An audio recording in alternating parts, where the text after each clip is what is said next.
So guys welcome back your class and now this is your Vijay here. और आप सभी को होता है पीजेंट जमींदार एंड द स्टेट वाला चैप्टर हम लोग कर रहे थे। हमने वीडियो के 4 पार्ट अपलोड करे। चैप्टर बहुत बड़ा है भाई, स्टेट बोर्ड में आ रहा है, सीबीएसई बोर्ड में नहीं आ रहा, लेकिन मैं सारे चैप्टर कराऊंगा। And this is the fifth part of the chapter. और फिफ्थ पार्ट में बहुत कुछ कचरा भरा हुआ है, तो मैंने बहुत उसे सिमटा के बहुत सही तरीके से बताने की कोशिश करी, तो वीडियो को एंड तक जरूर देखिएगा। If you are new in this channel तो चैनल को सब्सक्राइब करिएगा। If you want to get the notes so you can join us on Telegram also. बहुत से बच्चे बोल रहे हैं लिंक नहीं मिल रहा बॉस, टेलीग्राम डाउनलोड करिए, ई पाठशाला सर्च करिए, आपको मिल जाएगा वहां पे भी, ठीक है। सो इन दिस क्लास हम देखने की कोशिश करेंगे। हमने पिछली क्लास में ना छोड़ दिया था काफी कुछ, मैंने कहा था वीडियो ज्यादा बड़ी हो जाती है, इसलिए हम थोड़ी कोशिश करते हैं कि बच्चों को मजे में समझ में आए। हिस्ट्री समझने वाली चीज है, रटने वाली चीज नहीं है। तो जैसे कि आप सभी को पता है, प्रेजेंट टाइम पे भी महिलाओं का बहुत बड़ा रोल होता है। एक महिला ही होती है जो एक पुरुष को अच्छी तरीके से संवार सकती है। मतलब होता है ना, वो बोलते हैं, बहुत से पुराने टाइम पे कहावत है, सभी को पता है कि एक कोई महिला चाहे तो घर के एक तिनकों से ही घर, मतलब एक तिनके से एक घर बना सकती है, और चाहे तो वो डुबा भी सकती है। So every successful man has a behind the women, तो ये आपको पता होगा। और अनसक्सेसफुल के पीछे भी वही कारण होता है शायद से। यहाँ पे हमें समझना ये है कि मुगल सोसाइटी की अगर बात करें, क्योंकि मुगल सोसाइटी पूरी तरीके से पीजेंट की बात कर रहा है, किसानों की बात कर रहा है, तो हम महिलाओं के रोल के बारे में भी तो समझेंगे ना। तो role played by the women aggression society under the Mughal empire. देखिए, ऐसा नहीं है कि सारा काम मुगल्स के अंदर मेन ही करते थे। महिलाएं जो होती थी कंधे से कंधा मिला के क्या कहते हैं, अपने हस्बैंड के साथ काम किया करती थी। कंधे से कंधा इन द सेंस कि मतलब ऐसा नहीं है कि सारा काम खेतों का सिर्फ और सिर्फ मेन ही कर रहा है। आप नोटिस करेंगे कि खेतों के अंदर बहुत सारे काम होते हैं। जैसे कि यहाँ पे अगर मैं कहूँ कि फसलों की बुआई करना है ना, तो यहाँ पे सोइंग, फसलों को लगाना, फिर खरपतवारों को निकालना, अनवांटेड प्लांट होते हैं उसको निकालना, फिर फसलों को समय के हिसाब से काट देना, ये काफ़ी काम जो होता है, जो ऐसे काम जो होते हैं महिलाओं के द्वारा आज भी गांव के अंदर करे जाते हैं। देखो, घर के घरेलू काम तो महिलाएं करती है, लेकिन अपने हस्बैंड का हाथ बटाने के लिए कंधे से कंधा मिला के वो एग्रीकल्चर के काम के अंदर भी महिलाएं जो होती हैं वो सपोर्ट करती हैं। तो इसका जीता जागता एग्जाम्पल हमें इतने सारे डॉक्यूमेंट्स मिले, तो हमें उससे समझ में आया कि हाँ, उस टाइम पीरियड के अंदर ये चीज़ें होती होंगी। दैट इज़ वाई क्या कहते हैं, ये सबूत हमें मिला। तो एग्रेशन सोसाइटी इसलिए मैटर कर जाती है वुमेन के रोल के लिए कि वुमेन शुरुआत से ही हार नहीं मानी है, उसने कभी भी नहीं मानी है। एंशिएंट टाइम पीरियड पे भी नहीं मानी थी और आज भी नहीं मानी है, और आज भी हम उन्हें इक्वल करने की कोशिश कर रहे हैं। अब यहाँ पे ऐसा कहा जाता है कि एंशिएंट टाइम पीरियड के अंदर जो आर्टिशंस का टास्क हुआ करता था, आर्टिशन मतलब कारीगरों का टास्क हुआ करता था, जैसे मिट्टी के बर्तन बनाना या सूत काटना या नौकाएं बनाना, कोई बुनाई का काम करना, कढ़ाई का काम करना, है ना, ऐसे काम भी कहीं ना कहीं महिलाओं के ऊपर जिम्मे में आते थे। आपने घर के अंदर देखा होगा, आप मान लीजिए कोई मैन जो है अनाज काट के, गेहूं काट के लेके भी आ गया घर पे, तो उसके बाद उससे फिर पूरी तरीके से गेहूं निकालने का काम महिलाओं का होता है। घर के अंदर सूत काटने का काम अगले टाइम पे महिलाओं का होता था। सारा खाना बनाने का काम आज की डेट में भी, उस टाइम पीरियड के अंदर भी ये जो काम होते थे वो महिलाएं करती थी। लेकिन उसके अलावा भी बहुत सारे जो होते थे आर्टिशंस वर्क जो होते थे वो महिलाओं के द्वारा करे जाते थे। बहुत सी रूढ़िवादी सोच अगले टाइम पीरियड से ही थी कि इस टाइम पीरियड में खेत में नहीं जाना चाहिए, उस टाइम पीरियड के अंदर महिलाओं को ये नहीं करना चाहिए, जब कोई महिला प्रेग्नेंट होती है तो उसको ये काम नहीं करना चाहिए। तो ऐसे बहुत सारे मिथ थे जो आज भी चलते आ रहे, तो वो चीज़ मैंने अवॉइड करी है। लेकिन बस आपको वुमेन का रोल बताने की कोशिश कर रहा है कि ancient time period, medieval time period के अंदर वुमेन का रोल किस हिसाब से रहता होगा। अब ऐसा कहा जाता है कि एग्रेशन सोसाइटी के अंदर कहीं ना कहीं रिसोर्स के ऊपर कंट्रोल वुमेन का भी होता था, क्योंकि हमने इसका जीता जागता एग्जांपल हमने बहुत जगह देखा। अब यहाँ पे क्योंकि हम पढ़ रहे हैं मुगल एम्पायर के टाइम पीरियड में वुमेन्स का रोल, तो वुमेन्स का रोल स्पेशली एग्रीकल्चर या आर्टिशंस वर्क के लिए होता ही था, लेकिन साथ में बच्चे पैदा करना, चाइल्ड बेयरिंग, दैट मीन्स बच्चे पैदा करने का काम भी जो था वो वुमेन्स का होता था। उस टाइम पीरियड के अंदर ऐसा कहा जाता था कि शॉर्टेज थी वुमेन्स की बहुत ज्यादा शॉर्टेज थी, इसीलिए लोग शादी करने के लिए, आज की डेट में क्या होता है भाई, आज की डेट में लड़की जो है गर्ल जो है वो दहेज देती है बॉय को, है ना। लेकिन उस टाइम पीरियड के अंदर वुमेन्स का शॉर्टेज था, बार बार बच्चा पैदा होने की वजह से मिसकैरेज जैसी प्रॉब्लम्स हो जाना, एक उस टाइम पीरियड के अंदर क्या कहते हैं बहुत ही एक आम बात थी। तो इसीलिए महिलाएं जो थी बहुत कम होती थी। इसीलिए उस टाइम पीरियड के अंदर, मुगलों के टाइम पीरियड में ऐसा कहा जाता था कि जब कोई लड़की से शादी कर रहा होता था ना, लड़की को दहेज उल्टा दिया करता था। तो ऐसा सिस्टम हमें देखने को मिला है कि विवाह के टाइम पे दुल्हन के परिवार जो है वो दहेज लेते नहीं है, दहेज देते हैं। मतलब दूल्हे का परिवार जो है दहेज देता था। तो सोचिए कितना ज्यादा, मतलब हम उस टाइम पीरियड पे दुल्हन की कीमत दे रहे हैं और आज की डेट में वो उल्टा हो गया। मेरे ख्याल से आज की डेट में बहुत जगह, बहुत से स्टेट्स के अंदर ऐसा होता है कि दुल्हन जो है वो क्या कहते हैं दहेज लेती है देती नहीं है तो आप वो नोटिस करिएगा वो कौन से स्टेट के अंदर है। मे बी शायद से आपको वो जानना ज़रूरी है, तो उसे ढूंढिएगा, फाइंड आउट करिएगा। तो ये चीज़ हम एंशिएंट टाइम पीरियड के अंदर, सॉरी मिडिवल टाइम पीरियड के अंदर मुगलों में ये चीज़ हम देख सकते हैं।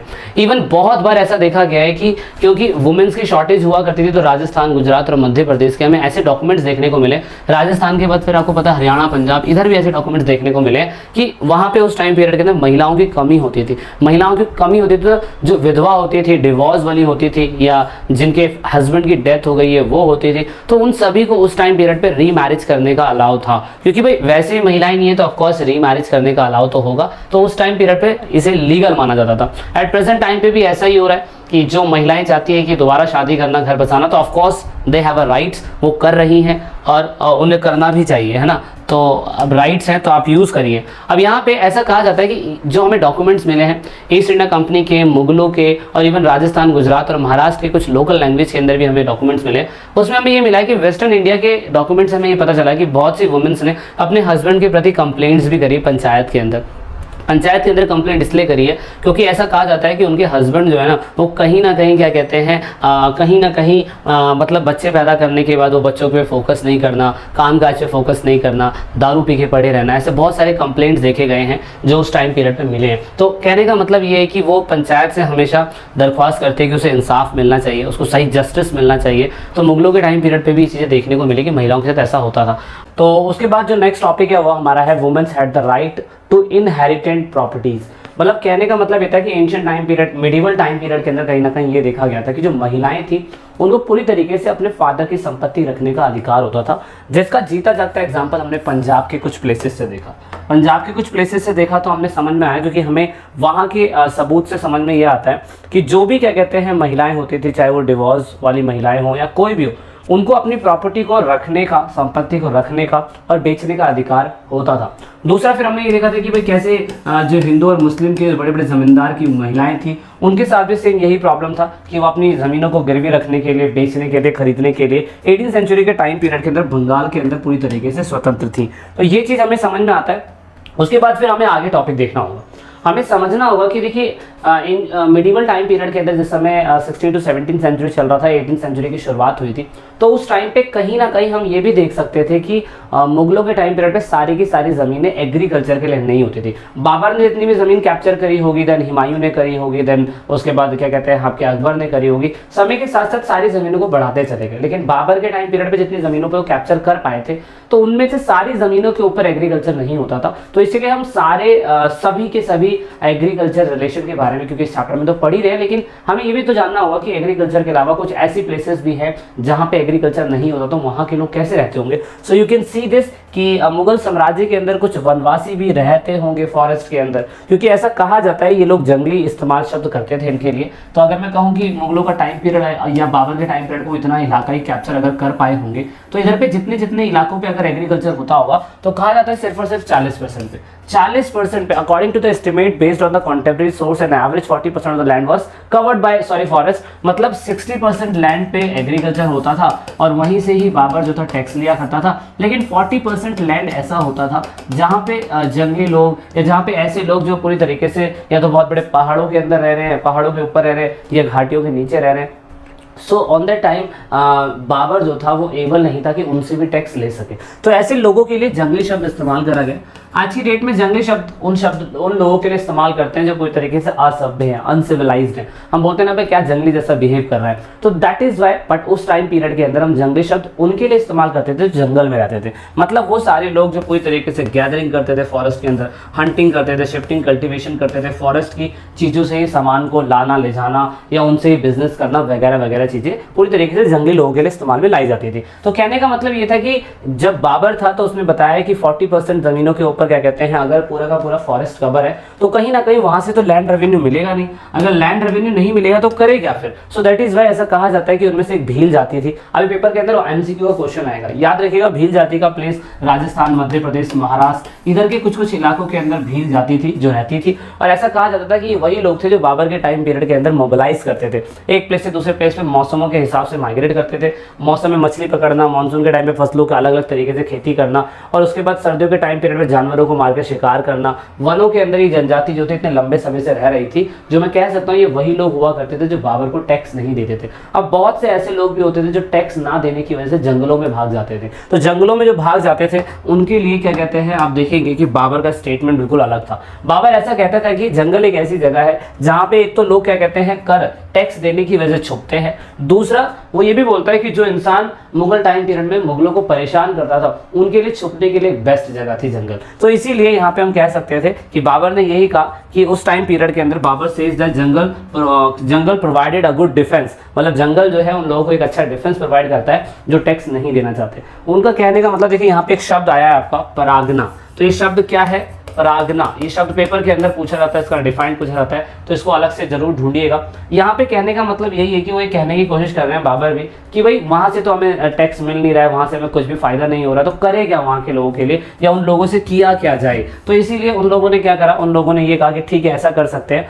ऐसा कर सकते हैं कि जंगलों के अंदर जो लोग रहते हैं उनसे टैक्स ना लेते हुए, क्योंकि बाबर को अपनी आर्मी तो बढ़ानी है, तो उनसे एक तरीके की पेशकश करवाई जाती थी। पेशकश किसके रूप में, एलिफेंट के रूप में। यानी कि मुगलों के टाइम पे सेना के लिए हाथी एक आवश्यक हथियार या एक आवश्यक पार्ट, इंपॉर्टेंट पार्ट मैं बोल सकता हूँ। तो उस टाइम पीरियड पे मुगल लोग क्या करते थे, जो लोग जंगलों के अंदर रहते थे उनसे चीजें टैक्स ना लेते हुए कोई इंपॉर्टेंट चीज जो है वो ले लिया करते थे। जैसे हाथी का एग्जांपल है, उसके बाद क्या कहते हैं, फिर आप देखेंगे हाथी के अलावा दूसरे एग्जांपल है आपके यहाँ पे, हाथी दांत हो गए, लाख हो गई, गोंद हो गई, ऐसी बहुत सारी चीजें, शहद हो गया, मोम हो गया, ये सारी चीजें उस टाइम पीरियड के अंदर क्या कहते हैं, क्या करी जाती थी, इनसे ली जाती थी। तो बाबर का यही कहना था, हम यही कर सकते हैं कि उस टाइम पीरियड के अंदर हमें इक्वालिटी जो रखनी होगी ना, जो 60% लोग जमीनों पर रह रहे हैं, एग्रीकल्चर कर रहे हैं, हम उनसे तो पैसा ले रहे हैं, लेकिन जो 40% लोग जो जंगलों के अंदर रह रहे हैं, सब कुछ मौज मार रहे हैं, सब कुछ खा रहे पी रहे, क्या उनसे टैक्स नहीं लिया जाएगा? ऑफकोर्स उनसे भी टैक्स लिया जाएगा। दैट इज वाई यहाँ पे मैं कह सकता हूँ कि the Mughal political ideology the hunt symbolised, ये हंट का यहाँ पे सेम एग्जांपल दे रखा है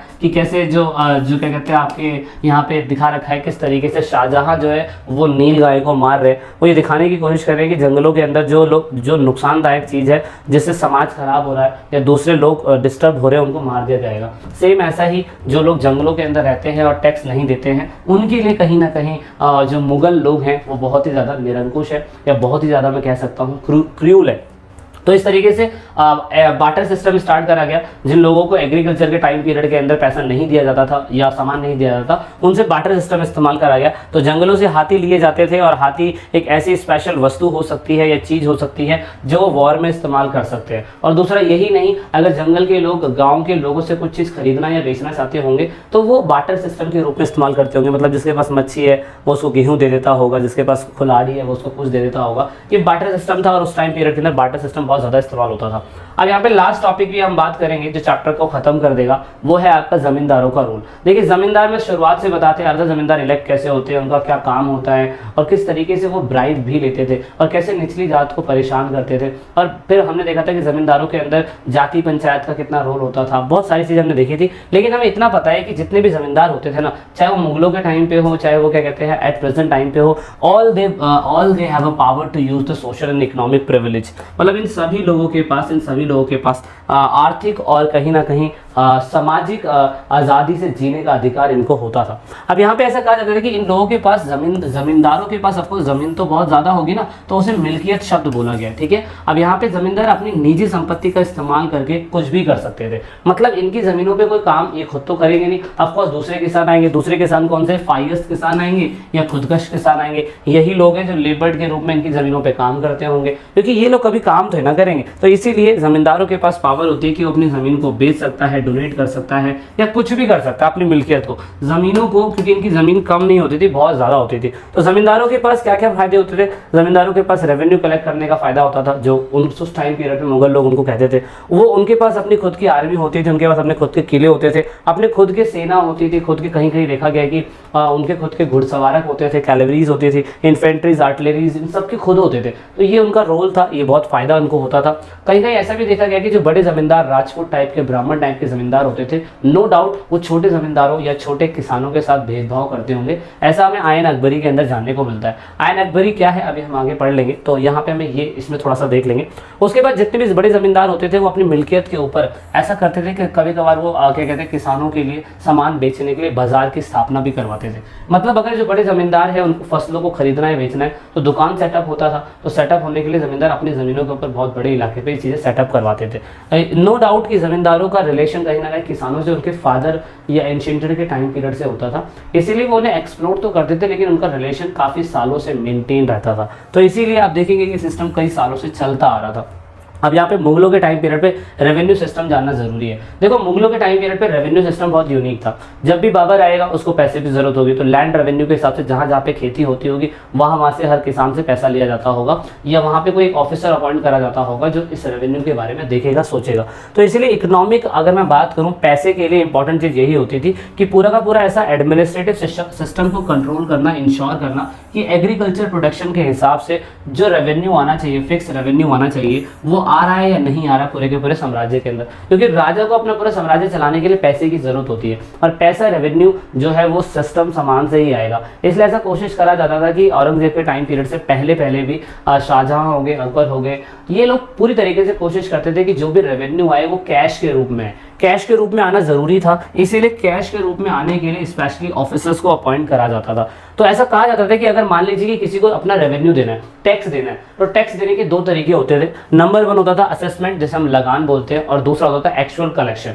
मतलब इसको इन लोगों ने अपनी उर्दू लैंग्वेज के अंदर जामा बोला है और एक्चुअल को इन्होंने हासिल बोला है। तो ये चीज़ आपको उर्दू शब्द के अंदर मिल जाएगा, जिसमें कहने का मतलब सिंपल सा ये होता था कि अगर किसी से क्या कहते हैं पैसा लेना है और अगर वो पूरी खुल जमा राशि नहीं देना चाहता है तो टैक्स सिर्फ और सिर्फ उस जमा राशि के ऊपर जो लगान लगा हुआ उतना भी दे सकता है। तो कोशिश करी जाती थी कि इस तरीके से सिस्टम को चलाया जाए कंटिन्यू। और यहाँ पे इन सबको हेड करने के लिए एक बंदे की अपॉइंटमेंट करी जाती थी। दिस इज कॉल्ड अमीर गुजार, ठीक है, अमीर गुजार करके इसका अपॉइंटमेंट होता था। तो अमीन लिखा हुआ है, सॉरी यहाँ पे वहाँ पे अमीर लिखा है, अमीन लिखा है, अमीन करके इनका नाम है। अमीर एक ऐसा मुलाजिम होता था जिसकी जिम्मेदारी होती थी कि पूरे के पूरे साम्राज्य के अंदर, पूरे के पूरे एम्पायर के अंदर जो स्टेट है उससे कितना रेवेन्यू जो निकल के आ रहा है राजा के पास, क्या वो सही है या नहीं है, इस चीज को इकट्ठा करने के लिए एक दूसरी पोस्ट बनाई गई थी जो पैसा इकट्ठा करेगा। पैसा इकट्ठा करने वाला बंदा जो होता था वो होता था अमिल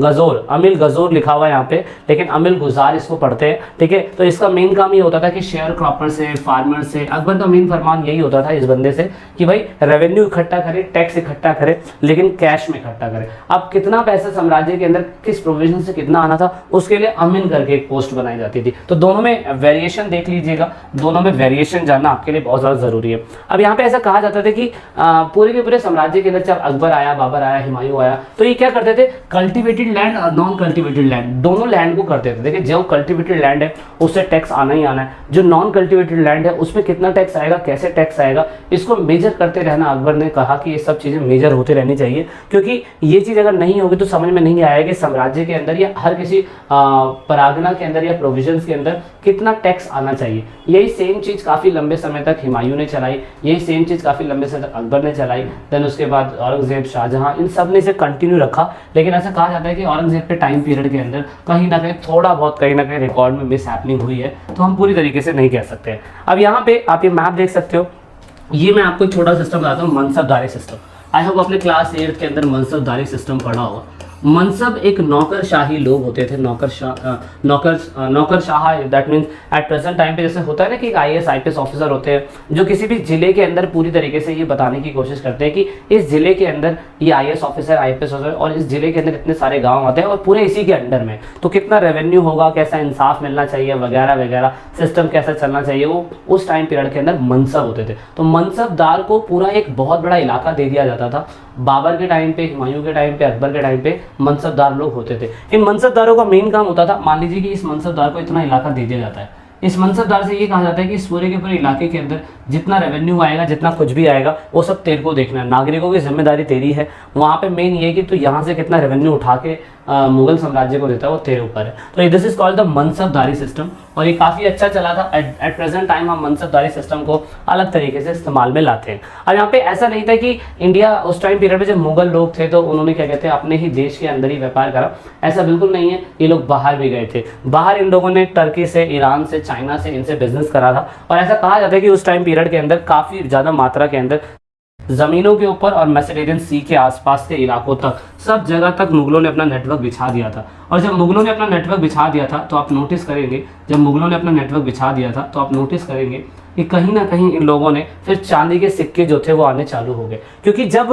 यहाँ पे जब इन लोगों ने नए नए राज्य ढूंढने चालू करे तो चाइना को तो खैर पता ही था, लेकिन यहाँ पे इटली है इसको नहीं पता था, इटली है इसको नहीं पता था, है ना, इसको नहीं पता था कि यहाँ पे नया साम्राज्य है, यहाँ पे ब्रिटेन है इसको नहीं पता था, यहाँ पे अमेरिका है इसको नहीं पता था, यहाँ पे अमेरिका इसको नहीं पता था। तो इसी वजह से चाइना का ट्रेड, अमेरिका का ट्रेड हमारे इंडिया में आया, और इसकी वजह से हमारे कंट्री के अंदर जो चांदी के सिक्के का फ्लो है ना वो बहुत तेजी से बढ़ा। तो चांदी जो था बहुत बड़ी मात्रा के अंदर हमारी कंट्री के अंदर आया। इसलिए आप देखोगे औरंगजेब, मुगल के टाइम पीरियड के अंदर अकबर, इन सब ने चांदी के सिक्के चलवाए थे। सोचिए पहले सोने के सिक्के भी चलते थे, लेकिन इनके टाइम पीरियड में चांदी के सिक्के चले, तो बहुत बड़ी बात होती है। और ऐसा कहा जाता है ये बंदा हमारी कंट्री के अंदर आया था 17वीं सेंचुरी के टाइम पीरियड में।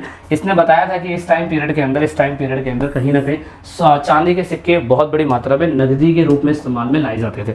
ठीक है, तो ये थोड़ा जानना जरूरी है। अब आईने अकबरी एक ऐसा सोर्स है जो मैं आपको बता दूं कि लगभग क्या कहते हैं इस टाइम पीरियड में कंप्लीट हुआ था, 1598 के अंदर जाके कंप्लीट हुआ था। लेकिन इसकी आईने अकबरी की तो नहीं, पर जो अकबरनामा बोला जाता है उसको आइन बोलते हैं। आइन के क्या कहते हैं 5 वॉल्यूम्स आए थे, 5 वॉल्यूम्स आए थे। इन 5 वॉल्यूम्स में आप देख सकते हो अलग अलग चीज़ों के बारे में बताया गया। तो आइन एक तरीके का, मैं ये कह सकता हूँ पूरी तरीके से अकबर के टाइम पीरियड में जब तक अकबर ने अपना शासनकाल चलाया था तो उसने आइन बनाया। आइन दैट मीन्स मैं कह सकता हूँ अकबरनामा, जो अकबर के टाइम पीरियड के अंदर उनके घर के बारे में, फैमिली के बारे में, वॉर के बारे में, टैक्सेस कैसे इकट्ठा करते हैं उसके बारे में, सिस्टम कैसे चलाते हैं उसके बारे में अलग अलग समय पे अलग अलग वॉल्यूम्स लिखी गई थी। और उन वॉल्यूम्स के मेन टॉपिक्स मैं कह सकता हूँ ये मेन टॉपिक्स होते थे। तो इसमें मैं कह सकता हूँ कि अकबर ने सारी तरीके से जो आइन बनाया तो उसमें आप देखेंगे कि अलग अलग चीज़ों को कंटेंट रखा गया। नंबर 1 यहाँ पे मंजिल आबादी करके एक पहली क्या कहते हैं एडिशन लाई गई। इस एडिशन के अंदर मेन मकसद ये होता था कि जो अकबर के टाइम पीरियड से उनसे रिलेटिव लोग, उनके कस्टम, उनके चाल चलन का तरीका, किस तरीके से वो लोगों को समझते हैं, किस तरीके से लोगों की केयर करते हैं, उनका अपना खुद का रिचुअल कैसा है, वो सारा कुछ इसके अंदर, इस वॉल्यूम के अंदर बताया जाता था। दूसरा फिर है सिपा आबादी। सिपा आबादी एक तरीके का ऐसी वॉल्यूम लाई गई जिसमें जो क्या कहते हैं आपका अकबर होगा वो पूरी तरीके से ये बताने की कोशिश करेगा कि किस तरीके से वॉर होना है, कवि कौन से होंगे, रेवेन्यू कैसे इकट्ठा करा जाएगा, वॉर के अंदर सिपाही कौन होगा, हेड कौन होगा, ये इसके अंदर बताया जाता था। और तीसरा जो जैसे हम मुकुल आबादी बोलते हैं, मुकुल आबादी ये आयन अकबरी का ही पार्ट है। और आयन अकबरी का पार्ट है तो मेन इसके अंदर टैक्स वैक्स का सिस्टम होगा जो रेवेन्यू से रिलेटेड रिकॉर्ड को रखेगा। और यहाँ पे फिर उसके तीसरी चौथी वॉल्यूम आई थी, वो इतना पेपर के लिए इंपॉर्टेंट नहीं है, लेकिन आयन अकबरी की खासियत शुरुआती समय में ये थी कि कहीं ना कहीं 5 बार एडिशन में लाई गई थी, तो ये बहुत इंपॉर्टेंट है। पर इसकी लिमिटेशन बस मैं ये बता सकता हूँ कि ये सिर्फ और सिर्फ ये सिर्फ और सिर्फ अकबर के टाइम पीरियड तक ही चीज़ों को फिक्स कराती है। लेकिन क्योंकि आयन अकबरी एक इंपॉर्टेंट वॉल्यूम है इसलिए हम इसको नज़रअंदाज नहीं कर सकते। इसकी सीमाएं तो हो सकती है लेकिन कहीं ना कहीं ये हमारे लिए एक इंपॉर्टेंट जानकारी के रूप में ये बुक हो सकती है। ठीक है, तो इतना ही इस बुक के अंदर पूरा समझाया हुआ है। And I hope you like this video और thanks for watching till the end of. हमने चैप्टर कवर कर लिया ये वाला, अब हम जल्दी 9 चैप्टर स्टार्ट करेंगे। This is it in this video and I hope you like the video. जो चीज़ें अच्छी लगी है कमेंट करेगा। जय हिंद, जय भारत।